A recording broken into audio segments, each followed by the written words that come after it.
Hello, I'm Suzanne Fisher. I am a member of the League in Asheville-Buncombe County, and I am the leader of our election of the president by popular vote action team. Thank you for listening. I'm going to be talking about the overall effort of the election of the president by popular vote, which is a statewide effort in North Carolina. It's a US-wide effort in the Moonshot campaign that was announced 2 years ago. The ultimate goal of this is to abolish the Electoral College by constitutional amendment, and the first step is to adopt the National Popular Vote Interstate Compact. The League has a long history going back to 1970 supporting the election of the president, vice president by popular vote.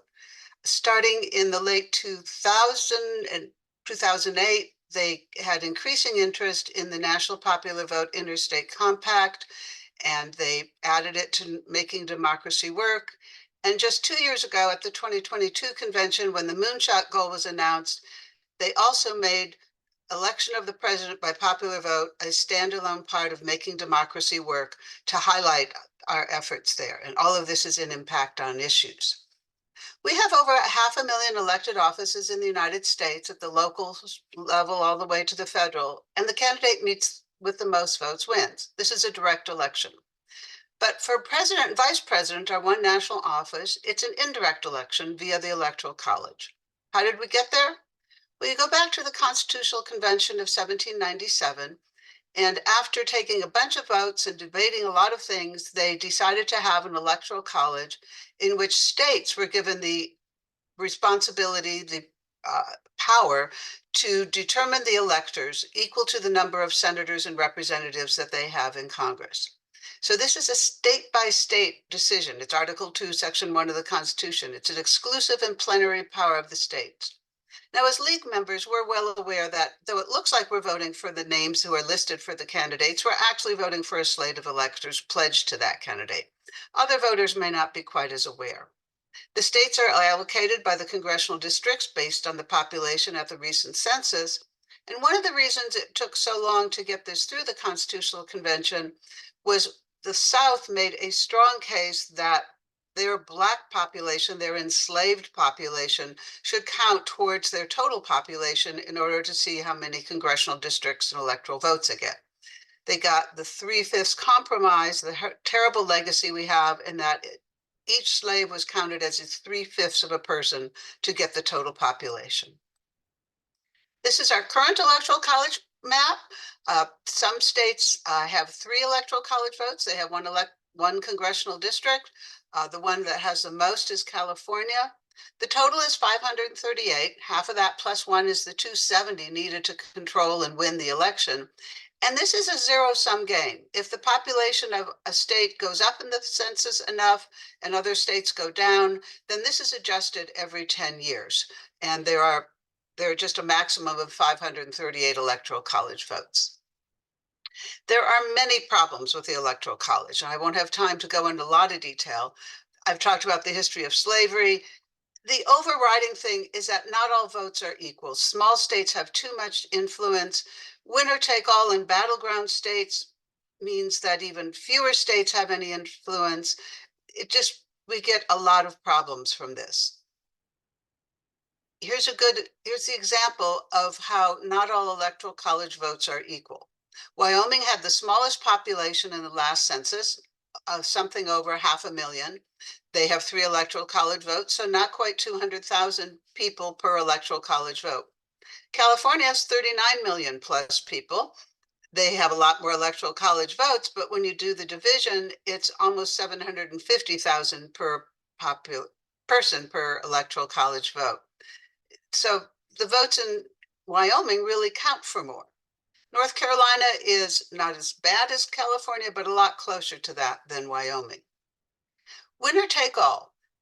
What this is, and this is used in 48 states, whatever candidate slate for president, vice president gets the most votes by 1,000, 1,000,000, whatever, they get all the electoral college votes. Those who vote for candidates in other parties effectively have their votes thrown out. This is not in the Constitution. It's not in the Federalist Papers. It was used to a limited way early on. By the end of the 1800s, all states used winner take all, and 2 states have since changed to proportional voting. Battleground state, swing state campaigning is an outcome of winner take all. It turns out that most states are reliably red or blue. There have been 10 to 12 battleground states in most presidential elections, sometimes fewer. This started way back in 1800, the first time there was a focus on winning certain states, and certainly in recent years, it's been a big factor.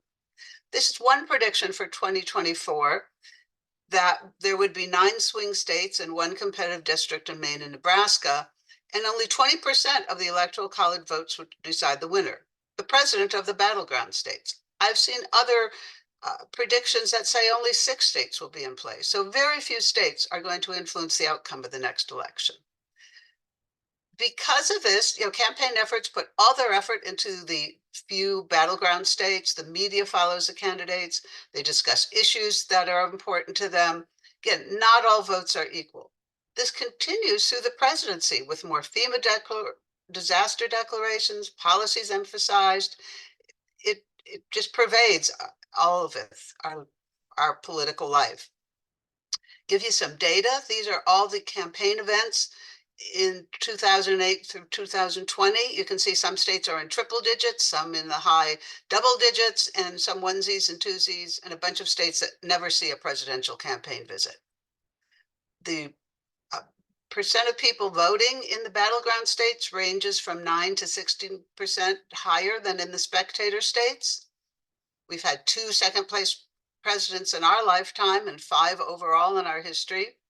And there are also near misses, and we heard a lot about that in the last election, that a very small number of votes in 3 states could have flipped the Electoral College despite a 7 million plus national popular vote lead. So 59 elections, 5 second-place presidents, 16 near misses. It's a pretty bad track record. How are we going to fix this? The constitutional amendment is one way, and that is the ultimate way for the moonshot. That's hard, can be long and expensive. The typical way is that the amendment is written, passed by a 2/3 vote in the US House and Senate, and then ratified by 3/4 of the states, which is 38 states. I showed you the graphic of the moonshot timeline. After the first phase, adopting the national popular vote, they give time estimates. You add all those up, it's 24 to 40 years. So we need to get this process started. And that brings us to the national popular vote bill. It's an agreement among the states that guarantees the US presidency to the candidate who receives the most votes when you add up all the votes cast in all 50 states in DC. The states replace their winner-take-all laws, and this law says that they will award their electoral votes to the candidate who wins the popular vote when we add them all up. And this only goes into effect when states with 270 electoral votes have committed to the compact. So when this goes into effect, whether the candidate won in the state that's in the compact or not, they will give all of their votes to the popular vote winner in all of the country. So campaigns will have to go everywhere. They can't leave any state out of it. They'll need to address issues that have broad interest. We hope voter turnout will increase, and every vote in every state will be relevant in every presidential election. We're in pretty good shape. 17 states in the district have joined, 209 electoral college votes, only 61 more to reach 270. North Carolina, there was a lot of interest early on. After the national popular vote was started in 2006, it hasn't really gone anywhere. There is a bill in the House. It was introduced last year. It's stuck in the Rules Committee. The popular support for election of the president by popular vote is increasing. You can see there's been quite a remarkable increase in the last couple of years.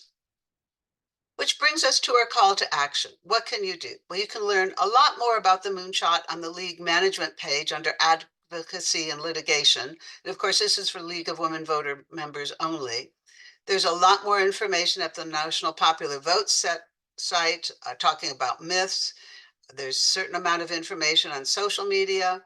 Each chapter and mail unit has been asked to identify a representative to our action team so we can get communications out. It would be wonderful if you wanted to have an action team in your own group. I'm giving monthly Zoom sessions with a much more detailed presentation such as this one. The next one is June 4th, and the schedule is on our NC website. You can write to your legislatures, encourage them to move forward with House Bill 191. Ask candidates in the election how they feel about the direct election of the president. Mention the national popular vote. Talk to friends, colleagues, relatives, neighbors. We really need to get this into the general conversation so that people are aware. Maine just joined recently, and that got some good press. We need a lot more of that so that people know we have an alternative.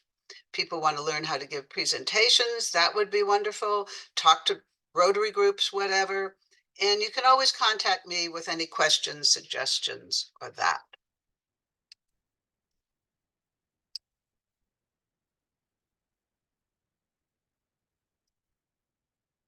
So just want to say thank you. Thank you for listening, and hope I hear from you about electing the president by popular vote.